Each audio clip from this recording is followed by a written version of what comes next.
Tyler Reddick, driver of the number 45 2311 Racing Toyota. If you have a question for Tyler, please raise your hand, and we will get a wireless microphone to you. We'll start up front with Zach.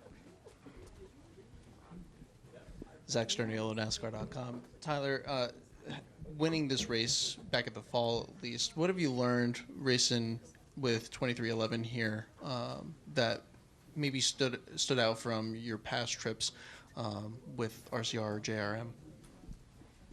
Yeah, I think, I guess the biggest thing is just kind of staying in the hunt. You know, those two races we had last year, we weren't necessarily thrilled with like our overall speed necessarily, but we just stayed in the mix and were able to get some good finishes out of it. Certainly like last fall, for example. I mean, we were pretty solid, but the 11 was just a little bit better. So it was nice to be that close. But yeah, as the situation ended up unfolding, we had an opportunity to pit, and we were just able to execute that late race caution and come away with the win. So it was nice to be able to win a race like that. Typically, you know, they've been pretty straightforward, so it was nice. That was like one of the first times on a mile and a half where I've had a race that I've been able to kind of take away. Additional questions? Come up right here.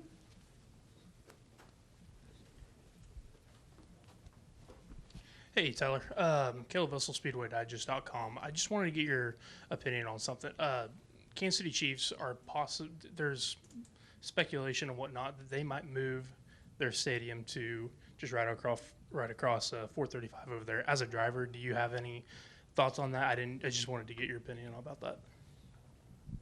Doesn't matter to me. I'm a Broncos fan, so it is what it is. Hopefully it slows them down a little bit. I don't know.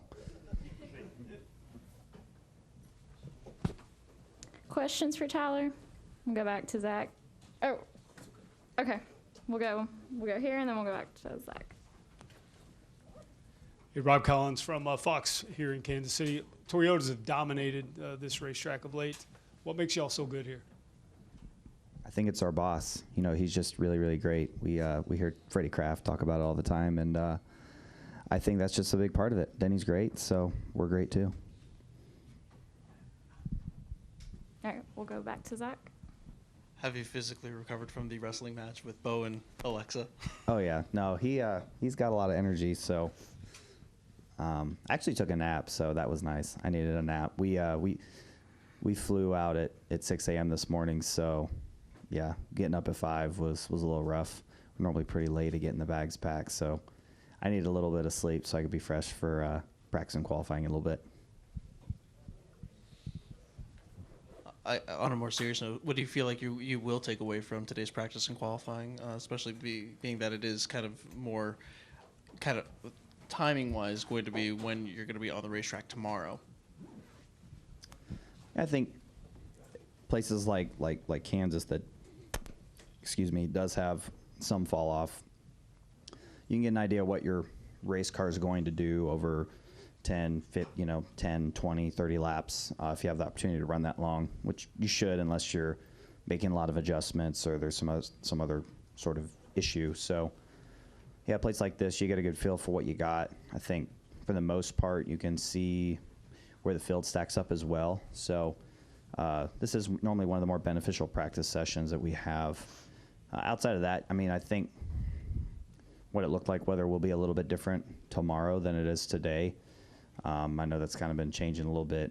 You know, a couple of days ago it was supposed to be raining right now. So thankfully, looks like it's clearing up a bit. But, yeah, certainly day to day, the weather being a little bit different can kind of determine how much you take away from it. But at a place like this, for example, with the fall off, it does be more beneficial. Last week at Dover, I mean, there really wasn't anything to take away from practice because it wasn't laying any rubber and we're running so fast compared to what we were the next day with higher temperatures.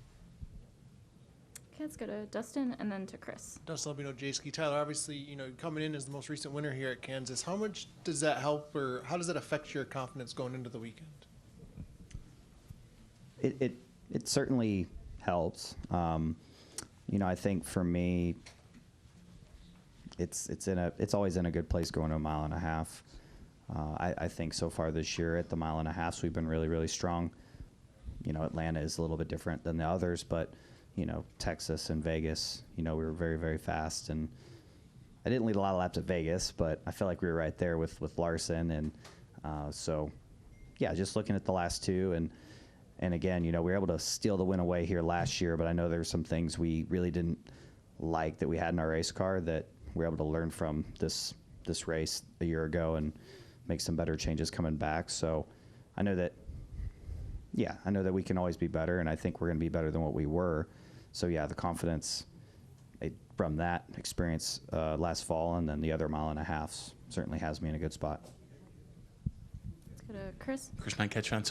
Tyler, just looking ahead to do Darlington next weekend. 9 starts there, average finish 11.1. Do you love Darlington? Do you hate Darlington? And how do you feel about Throwback Weekend?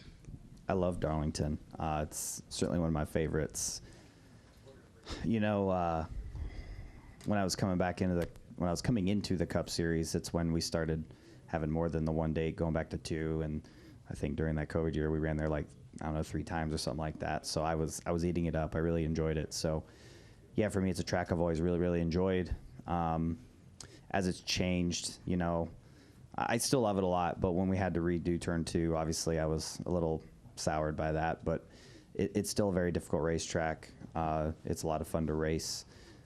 You're racing your other competitors out there, but you really have to battle with the racetrack every lap. So yeah, I'm really excited for Kansas. Darlington always gets me really excited. Throwback Weekend makes it one of the most fun weekends of the year, just seeing all the different schemes that the teams come up with and how elaborate they get with putting it all together. And then we get to get to go to North Wilkesboro and Charlotte. So this is a really fun stretch of the year for our team. Any final questions for Tyler? All right, we'll come up to Jeff. Hello. What do you think is NASCAR's most difficult oval? Most difficult oval?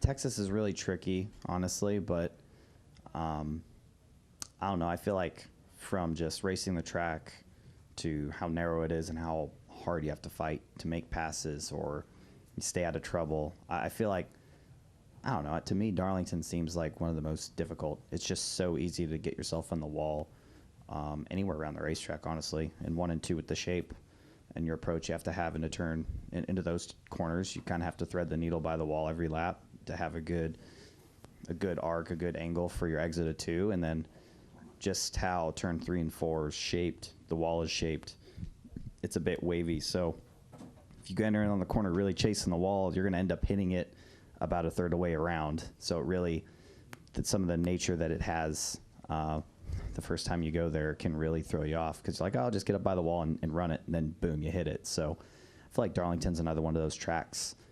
Turn 4 can really sneak up on you in any car I've raced there. It's real easy to think you're good and then get a late push off of 4, and then you hit the wall right where it comes in. So to me, I think Darlington takes that. Let's go to Lee. Hey, Spencer, SiriusXM NASCAR Radio and CatchFence.com. You finished 3rd in the All-Star race last year, and, until they announced that event would be going there, guys in your generation probably thought you'd never get the opportunity to race at an iconic track like that. What was that experience like for you? Oh, it was amazing. Being there the multiple days that we were, getting to kind of see what, the late model guys were doing, watching the truck race, and just being there for multiple days. Being so close to home is also really nice too, but yeah, I can't tell you how many times I've passed it going to Bristol Motor Speedway and just get a little sad, right? Because it's just sitting there, every time I go by it, it's just nature's kind of taking its course with it, right? But yeah, it's really cool that we're able to get back and race there. I obviously never got to see a race there while I was alive, but I've gotten to go back and watch many races even before I knew we were going to go back and race there. It was really cool. There's some big moments that have happened there, and yeah, the track just has a lot of character. We talk about places like Darlington, right? And North Wilkesboro is another one of those that, it's not perfectly flat. The corners aren't perfectly round. It's got character, and I'm really glad that we're back racing on it, honestly.